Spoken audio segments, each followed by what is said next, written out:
Shalom, shalom, family. This morning we are on our way to the salon, and I decided to comb my hair. No, funny.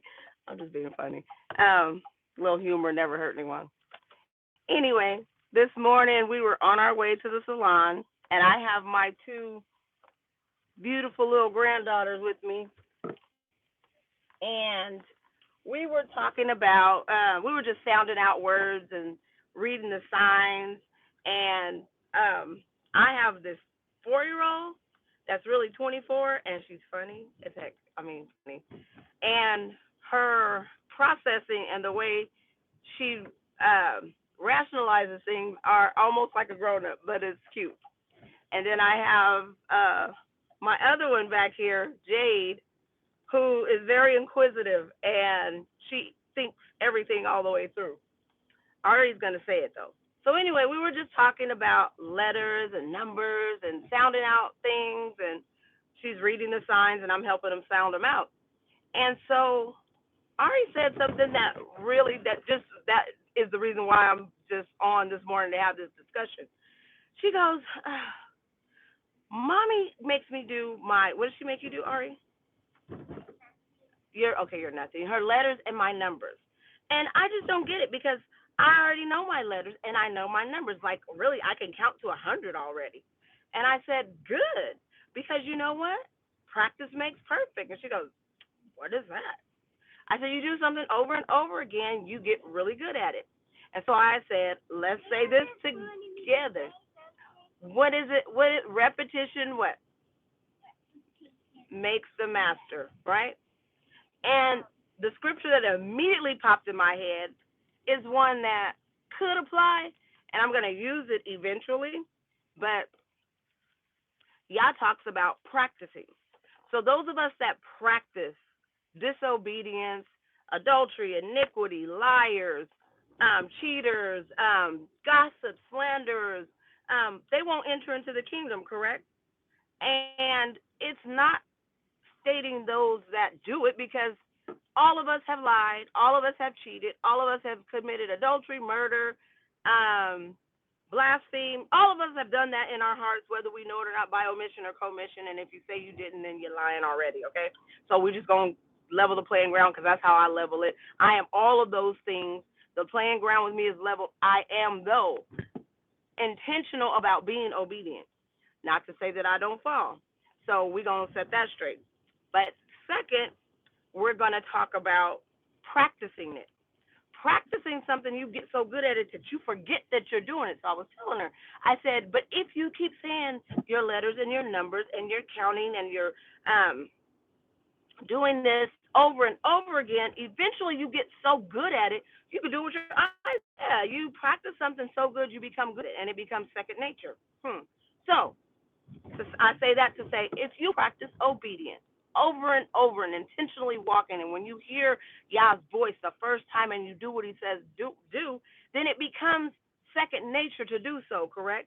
Same thing with disobedience. When you practice disobedience, it becomes easier and easier and easier to disobey, and then your heart becomes hard, and that's where you're turned over to a reprobate mind.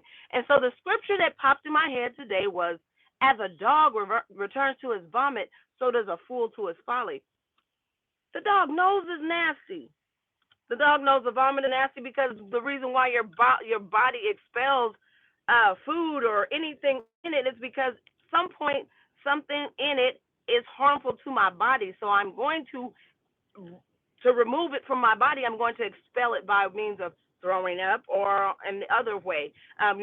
All us who have drank before and probably before you were supposed to. I know when I was younger, drink till you're sick. Okay, why do you throw up? You poisoned yourself, okay? So now your body is saying, I have to get this poison out of my body because if I don't, I'm going to end up in a coma or worse, dead. You know what I mean? So the same thing with our folly, and as a dog returns, he returns to it because he knows it's nasty, but it's his nature now just to do it. I just lick up stuff that's on the ground.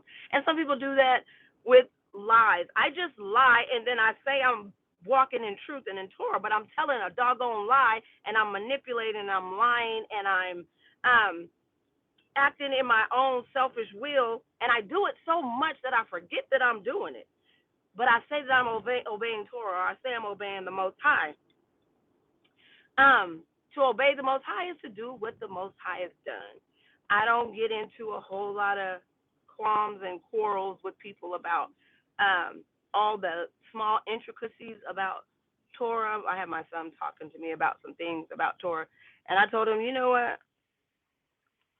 Foundation is foundation. Start with this. Obey Yah, leave the consequences to him. All the other man-made ordeals, all that you can't walk this far on the Shabbat, you can't do this, you can't do that, becomes legalism. I say, remember what did the master say? He said, take my yoke upon you because my yoke is easy and my burden is light. It is not tedious and it's not toilsome and it's not a group task, because when it becomes that, then you have to you have to ask yourself, am I operating in legalism now? Because now when I'm trying to obey something that a man has made up, it becomes hard. It becomes it's not pleasant. It's not any joy in it.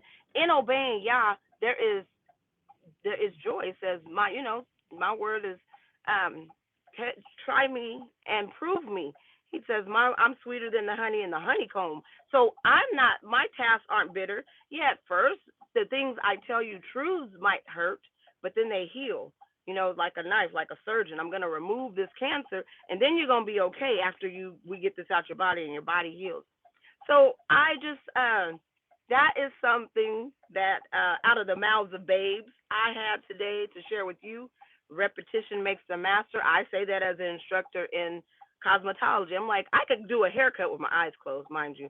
I can probably draw my eyebrows on with my eyes closed because I've mastered doing it, because repetitively I've done something over and over again. Same thing with truth, same thing with loving, same thing with obeying, same thing with disobedience too. If you practice hate, it's easy to do so. If you practice unforgiveness, it's easy to be unforgiving. If you practice slander, it's easy to slander and not even know you're doing it. If you practice manipulation, it's easy to manipulate and not even know you do it. And being in denial. If you practice being in denial, it's easy to do that too. Practice not taking counsel and wise counsel. Then you'll always rely on yourself and then keep wondering why you end up in the same place over and over again. The definition of insanity is doing the same thing over and over again and expecting a different result. Faith. That's why this walk is a faith walk. Stepping out there on faith. Walking out there and not knowing what to expect. That's what pleases Yah. Without faith, it's impossible to please Yah.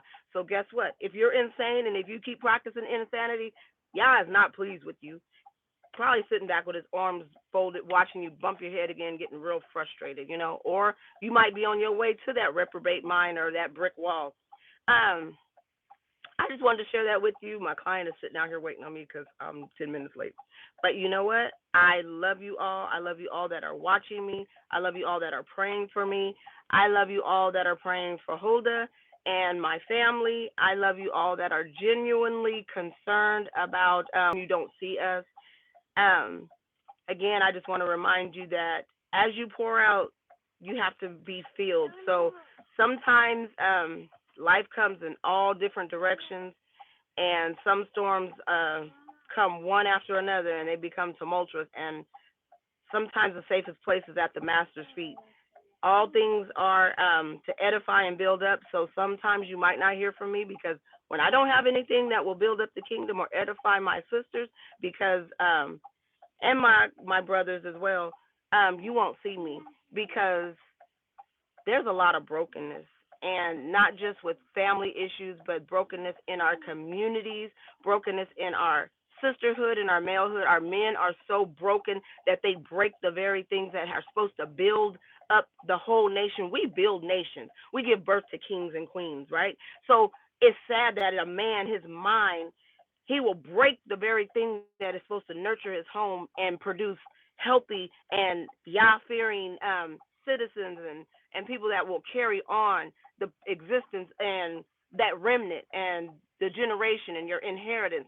So I'm also trying to heal from brokenness, bad choices.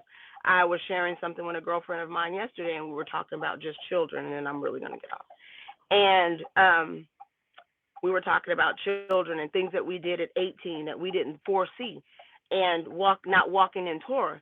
And my thing was, I'm going through a lot of different emotions. And the 26-year-old daughter that I lost, you couldn't tell me that I wasn't supposed to have that baby by that man because I had to have that man when I was 18. I just thought that was the all end all. I was in love. Had I have known that 26 years later I would have to release her back to the father because of the illness that her father uh, that he had and that she inherited, which was asthma, I would not have had the child. Not saying I would have had an abortion, but I would have not pursued that man and would not have thought that that was it all in all because, of course, fornication and then the child came forth not in within a marriage. So all of those things, not saying I love my baby to death, but in my thought process, in my healing, you couldn't have told me that the choice that I made 18 years ago was going to end in the pain, right? So that's why walking circumspect and in Torah, and we teach our children to do these things. We don't know or foresee what's going to happen in the future, but repetition, again, like I said, makes the master. When you start to obey and we start to walk in truth, and had I have known truth, and had I had known to love myself and not to render myself available for the first guy that said he loved me or who I thought I loved, certain things would have been different. Also, in that, test the spirit.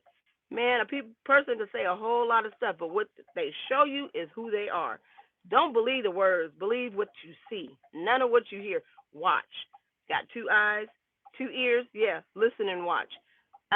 But if they walk and they talk is all over the place, as I always say, your two-step all over the place, you ain't dancing to the right tune. Shalom. Bless you all. I love you all again very much, very much. And it's coming from a genuine, sincere place because I don't say a whole lot of stuff I don't mean.